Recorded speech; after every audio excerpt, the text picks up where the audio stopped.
अस्सलाम वालेकुम dear students, मैं हूं आपका टीचर जाज़िब चीमा और आप देख रहे हैं मेरा YouTube channel math with Jazib Cheema. बेटा मैथ को इजीएस्ट वे में आप तक पहुंचाने के लिए हमने एक सिलसिला शुरू किया हुआ है। अगर अभी तक आपने मेरा चैनल सब्सक्राइब नहीं किया तो काइंडली सबसे पहले मेरा चैनल सब्सक्राइब करें और साथ लगी बेल की घंटी को जरूर प्रेस करें ताकि हमारी हर नई आने वाली वीडियो आप तक बराबर पहुंच सके। बेटा आपके इल्म में है कि हमारा 9th का सिलेबस चल रहा है और हम लोग चैप्टर नंबर 1 डिस्कस कर रहे हैं। बेटा आज का जो हमारा टॉपिक है वो है एक्सरसाइज 1.3 का क्वेश्चन नंबर 8। बेटा आज की वीडियो जो है वो बहुत ही इंटरेस्टिंग होने वाली है क्योंकि ये बहुत ही इंपॉर्टेंट शार्ट क्वेश्चन है और बार बार पेपर में आया हुआ है और इस क्वेश्चन को लेकर बहुत सी कंफ्यूजन बच्चे के माइंड में रह जाती है। तो अगर आप चाहते हैं कि आपको आपकी हर कंफ्यूजन का आंसर मिले तो इस वीडियो को लास्ट तक देखिए। आइए चलते हैं आज के क्वेश्चन की तरफ। बेटा इसमें हमारे पास दो मैट्रिसेस दिए गए हैं, ए और बी, और वो क्या कहता है वेरीफाई दैट। ये कुछ रिजल्ट्स हैं जो हमने वेरीफाई करने हैं। तो बेटा यहाँ पर मैंने लिखा हुआ है पार्ट फर्स्ट, थर्ड और सिक्स्थ। जो पार्ट सेकंड है वो फर्स्ट से रिलेटेड है बिल्कुल। जो फोर्थ पार्ट है वो 3 से रिलेटेड है। सिमिलरली जो फिफ्थ पार्ट है वो 6 से रिलेटेड है। बेटा हम लोग ये आज डिस्कस करेंगे। मैं सारे पार्ट भी डिस्कस कर सकता हूँ लेकिन मैं सजेस्ट करूंगा वो पार्ट आप खुद करें। बेटा जो रिलेटेड क्वेश्चंस होते हैं वो आप खुद किया करें, इससे मैथ को सीखने में बहुत हेल्प होती है और बच्चे का माइंड भी खुलता है। ठीक है, तो आइए चलते हैं आज के फर्स्ट क्वेश्चन की तरफ जी। ठीक है, पहला क्वेश्चन क्या है? वो कहता है आपने ये साबित करना है कि a प्लस बी होल का ट्रांसपोज ये इक्वल होता है a transpose plus b transpose. बेटा जो पहला पार्ट है इसमें लेफ्ट और राइट साइड है, हम इन दोनों साइड्स को सेपरेटली हल करेंगे और इनका आंसर इक्वल शो करेंगे। आइए चलते हैं पहले पार्ट की। तो पहला पार्ट लिख रहा हूँ बस मैं सॉल्यूशन। पहले पार्ट, ये पहला पार्ट लिखा हुआ है, मैं दोबारा लिखूंगा। इसकी लेफ्ट साइड उठाते हैं, लेफ्ट हैंड। तो बेटा लेफ्ट साइड उठाएं, ए प्लस बी होल का ट्रांसपोज। तो बेटा इस पे आपने जरा फोकस करना है कि हमें करना क्या है। तो अब हम सिंपली इनकी वैल्यूज पुट करते हैं। ये ब्रैकेट स्टार्ट हो रही है तो ब्रैकेट आप भी लगा दें। अंदर क्या है ए से मुराद मैट्रिक्स है, तो आप ये जरा बड़े साइज में लगाएंगे ब्रैकेट। अब अंदर आप ए लिख लें 1 2 0 1 प्लस बी मैट्रिक्स, तो हम बी लिखते हैं 1 1 2 0, ये बी मैट्रिक्स लिखेंगे। अब ये ब्रैकेट हम क्लोज करेंगे और ऊपर हमारे पास आएगा बेटा यही थी, ये इधर आ गया। ये हमने ए मैट्रिक्स की वैल्यू पुट की, प्लस की जगह पे प्लस आ गया, बी की जगह पे बी मैट्रिक्स की वैल्यू पुट की, ब्रैकेट्स की जगह पे ब्रैकेट्स लगाएंगे और टी की जगह पे हम लोग टी पुट करेंगे। अब सिंपली ये देखिए आप कि क्या हो रहा है। हमारे पास दो मैट्रिक्स जो है वो आपस में ऐड हो रहे हैं। हमने एडिशन ऑफ मैट्रिक्स सीखा हुआ है, आइए हम ऐड करते हैं। ये देखें 1 प्लस अब कॉरस्पॉन्डिंग एंट्रीज आपस में ऐड हो जाएगी। ऑलमोस्ट हम रोज ये एडिशन कर रहे हैं तो आई होप आपको ये समझ आ जाएगी। तो 1 प्लस 1 2 2 प्लस 1 3 0 प्लस 2 2 और 1 प्लस 0 1। ये दोनों मैट्रिसेस जब ऐड हुए तो हमारे पास ये आंसर है। ठीक है बेटा, ब्रैकेट्स की जरूरत अब खत्म हो जाएगी क्योंकि यहाँ पे दो मैट्रिसेस की एडिशन थी तो ये राउंड ब्रैकेट लगाई हुई थी। यहाँ पर राउंड ब्रैकेट की जरूरत नहीं है, ऊपर टी रहेगा। ये टी क्यों रहेगा? क्योंकि बेटा टी को हमने अभी तक नहीं छेड़ा, हमने सिर्फ वैल्यूज पुट की है पहले स्टेप में और नेक्स्ट हम उन दोनों को ऐड करते हैं। अब इस पर हमारे टी अप्लाई करेंगे। टी से मुराद क्या है? ट्रांसपोज। तो ये जो मैट्रिक्स हमारे पास आया है इसका हम क्या ले लेंगे? ट्रांसपोज। ट्रांसपोज में हमने सीखा हुआ है कि हम क्या करेंगे, रो को उठा के क्या बना देंगे? कॉलम। ये मैंने रो उठाई और कॉलम बना दिया, सेकंड रो उठा के मैंने सेकंड कॉलम बना दिया। क्लियर है? ये हमारी लेफ्ट साइड हल हो गई। अब इस पे टी नहीं लगाना, क्योंकि टी अप्लाई हुआ तो वो उस कॉलम में बदल। क्लियर है? चलो, ये हमारी लेफ्ट साइड का रिजल्ट है, बेसिकली इसको कहते हैं बात।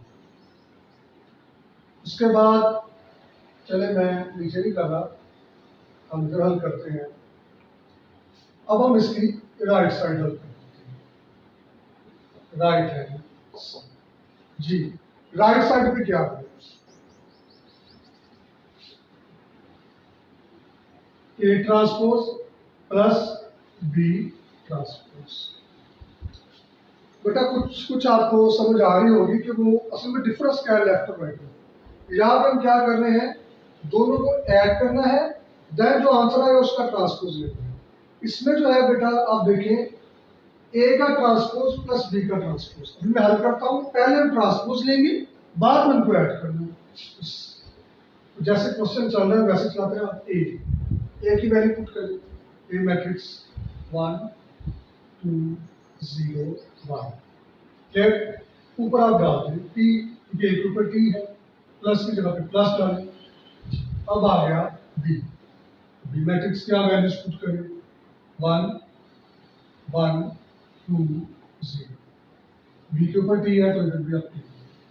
अब आप क्या करेंगे, अब आप इनको ऐड नहीं करेंगे बेटा, सबसे पहले हम क्या लेंगे, इनका ट्रांसपोज लेकर टी को खत्म करेंगे। तो जी अब हम ट्रांसपोज लेते हैं, तो इसका ट्रांसपोज ले, तो ये पहली रो कॉलम में बदल गई, दूसरी रो भी कॉलम में बदल गई।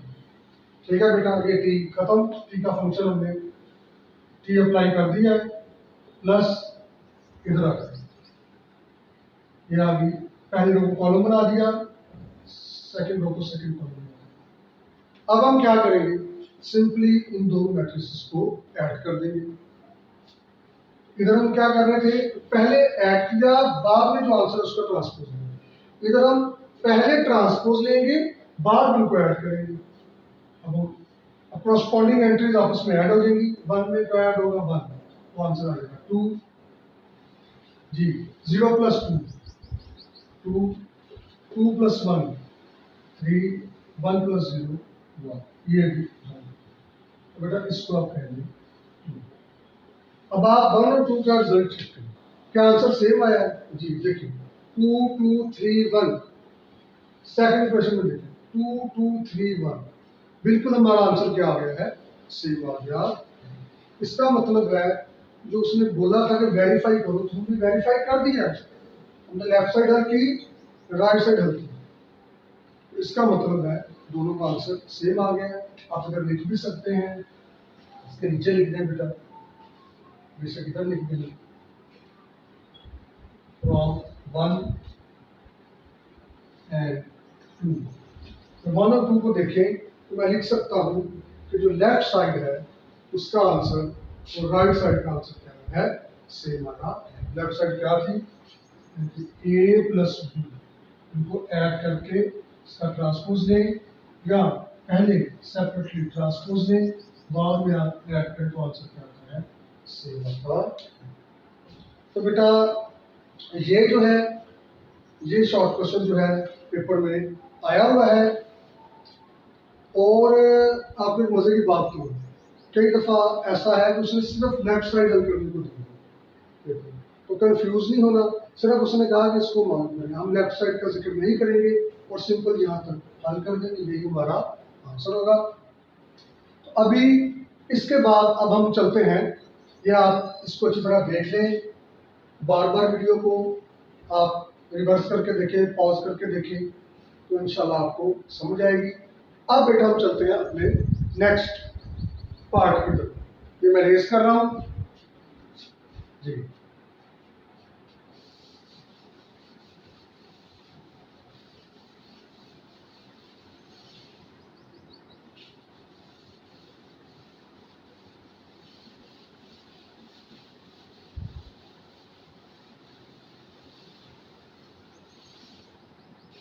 जी अब बेटा हम करते हैं पार्ट नंबर 3। इसमें बच्चा अक्सर कंफ्यूज रहता है, उसे ये समझ नहीं आती कि वो हमसे पूछ क्या रहा है। तो बेटा वो कहता है कि हमने ये साबित करना है कि a plus A D symmetric है। तो बेटा सबसे पहले आप सिमेट्री का थोड़ा सा कंसेप्ट को रिकॉल करते हैं।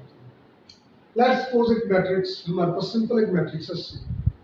तो C कब सिमेट्रिक हो, हमने इस डेफिनेशन पढ़ी, मैं रिकॉल करवाता हूँ कि बेटा अगर हमारे पास मैट्रिक्स C, अगर मैं C का ट्रांसपोज लूँ और मेरे पास आंसर जो है दोबारा C आ जाए, एक ऐसा स्पेसिफिक मैट्रिक्स हो जिसका ट्रांसपोज लें, यानी कि रोज को कॉलम्स में बदलें या कॉलम्स को रोज में बदलें, लेकिन आंसर अगेन C आ जाए, आंसर अगेन ये वाला C आ जाए, तो तब मैं लिख सकता हूँ कि हमारा जो C है वो क्या है,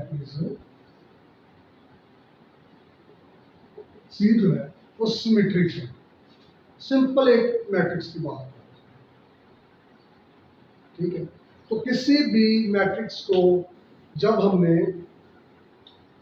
सिमेट्रिक प्रूव करना होता है तो हम क्या करते हैं, यहां पे अगर हमने C को सिमेट्रिक प्रूव किया है तो कैसे किया है, मैंने उस मैट्रिक्स का क्या लिया, ट्रांसपोज। अगर आंसर वही गिवन मैट्रिक्स यानी कि C आ जाए तो मैं कहता हूं C क्या है, सिमेट्रिक है। अब बच्चा इधर आगे कंफ्यूज हो जाता है कि ये a प्लस ए टी क्या है। बेटा ये भी एक मैट्रिक्स ही है, जिस तरह अभी हमने पीछे दो मैट्रिक्स को ऐड किया था, उसमें आपने देखा था कि जब हम पहले भी करते रहे हैं कि जब दो मैट्रिक्स को हम ऐड करते हैं या सबट्रैक्ट करते हैं तो जो आंसर आता है वो भी एक मैट्रिक्स होता है। तो ये ए में अब हमने ऐड करना है ए का ट्रांसपोज, उसको सिमेट्रिक साबित करना है। तो ये दो मैट्रिक्स का सम है, तो डेफिनेटली ये भी क्या होगा, एक मैट्रिक्स ही होगा। हम सवाल करते हैं उसी, मैं इसको एक्सप्लेन करता हूँ। अब ए तो मेरे पास गिवन है, मैंने ए में ऐड करना है ए का ट्रांसपोज। तो मेरे पास ए का ट्रांसपोज नहीं है, सबसे पहले मैं ए का ट्रांसपोज ले लेता हूँ। चलो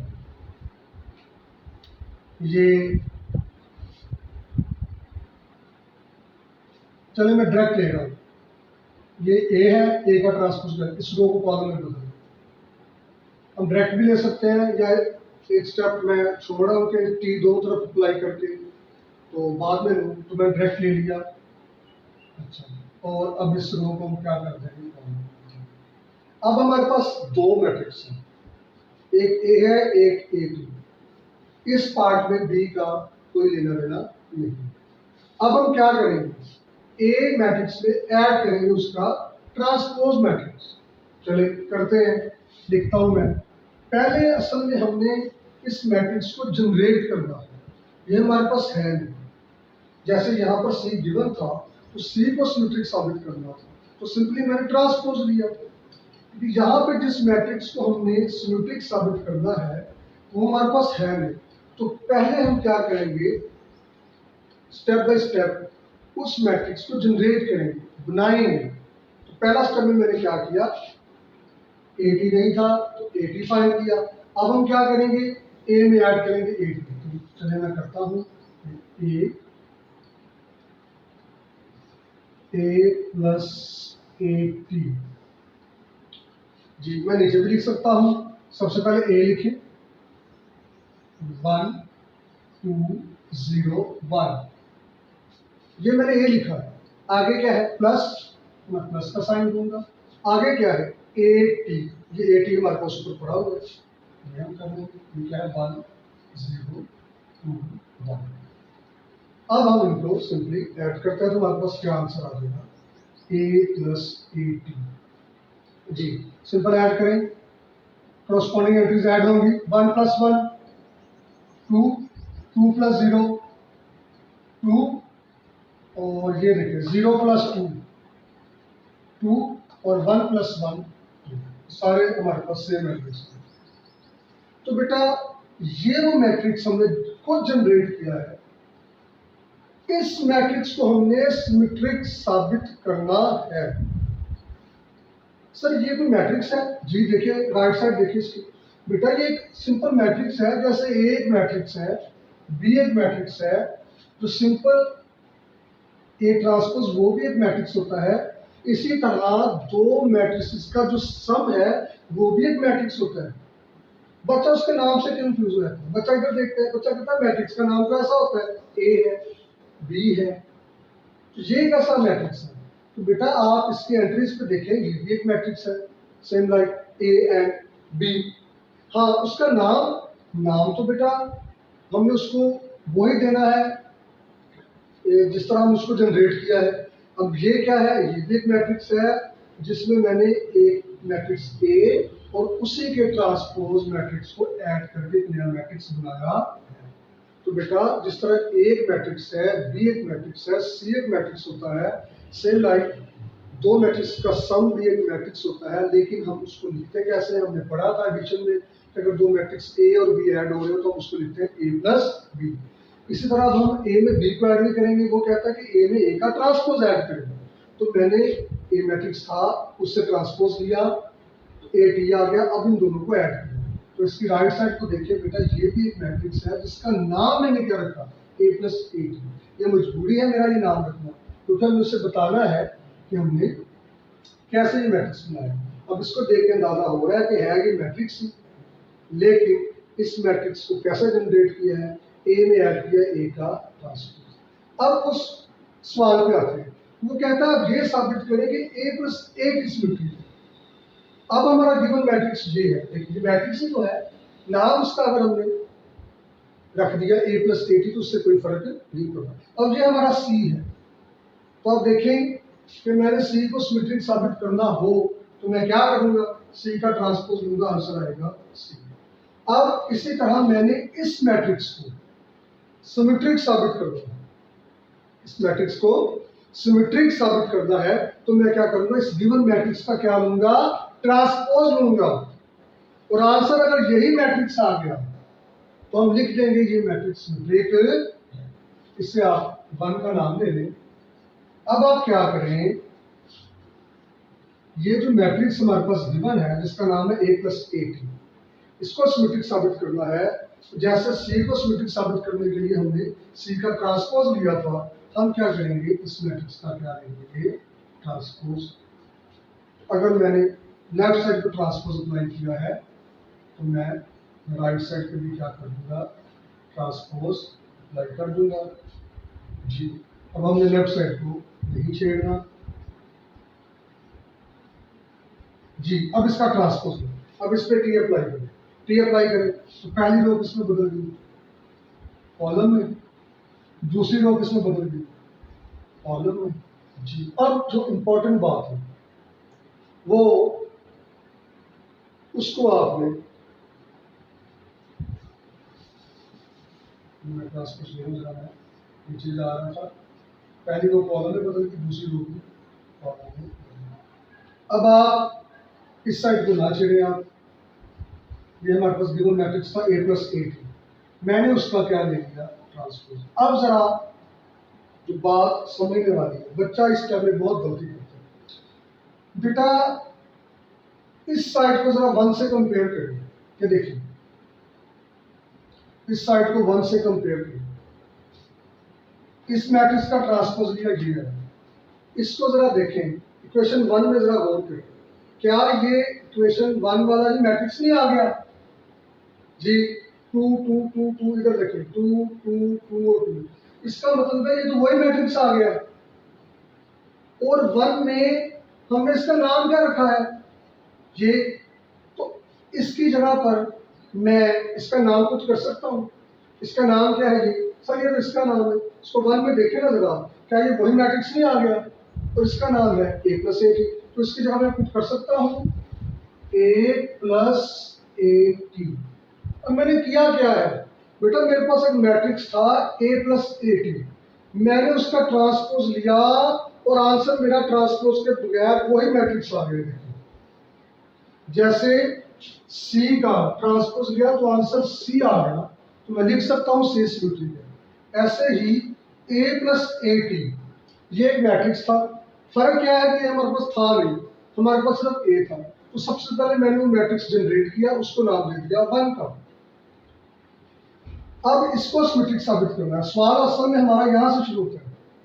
वो ये दे भी सकता था, उसने मैं कंफ्यूज किया कि दे सिर्फ ए दिया और कहा कि सिमेट्रिक किसे साबित करना है ए प्लस ए टी को। तो सबसे पहले मैंने ए प्लस ए टी को जनरेट किया है। जनरेट करने के बाद अब यहाँ से असल हमारा काम शुरू होता है कि मैंने इसको सिमेट्रिक साबित करना है। तो जैसे सी को सिमेट्रिक साबित करना था, तो सी का ट्रांसपोज लेके हमने दोबारा राइट साइड पे सी दिखाया है। तो अब जरा इस बात पे आप फोकस करें कि इसको हमें सिमेट्रिक साबित करना है।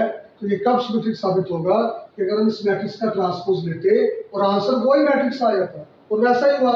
ये देखिए, हमने दोनों तरफ ट्रांसपोज अप्लाई किया। सर इधर तो ट्रांसपोज डायरेक्ट ले लिया था, इधर भी डायरेक्ट ले सकते हैं, बस एक स्टेप मैंने इजाफी किया। तो दोनों तरफ मैंने टी अप्लाई कर दिया। तो लेफ्ट साइड पर नहीं चढ़ा हमने, राइट साइड पर देखिए ट्रांसपोज अप्लाई हुआ, ये रो कॉलम में बदल गई, ये रो कॉलम में बदल गई, और आंसर देखिए वही 1 वाला आ गया। ठीक है, जब 1 इधर आप लिख देंगे जी, जब आंसर 1 वाला आया है और इस मैट्रिक्स का नाम क्या है, तो एक मैट्रिक्स के अगर मैं उसका नाम पुट कर सकता हूँ।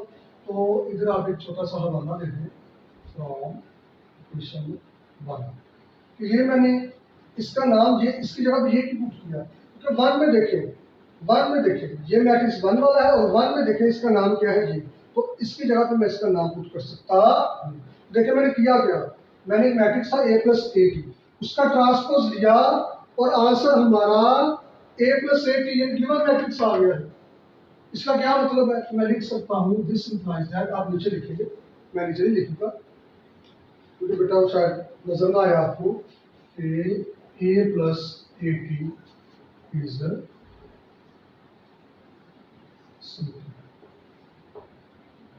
ठीक है बेटा मैंने पूरी कोशिश की है कि आपको इसकी कंप्लीट अंडरस्टैंडिंग हो। अब मैंने अगर आपको इसके अलावा अगर कोई कंफ्यूजन हो तो आप कमेंट सेक्शन में मुझसे पूछ सकते हैं। वीडियो काफ़ी लेंथी हो गई है, तो अब इसका जो 6th पार्ट है वो हम नेक्स्ट वीडियो में डिस्कस करेंगे। तो उम्मीद है बेटा आपको ये बात समझ आ गई होगी। अल्लाह हाफिज़।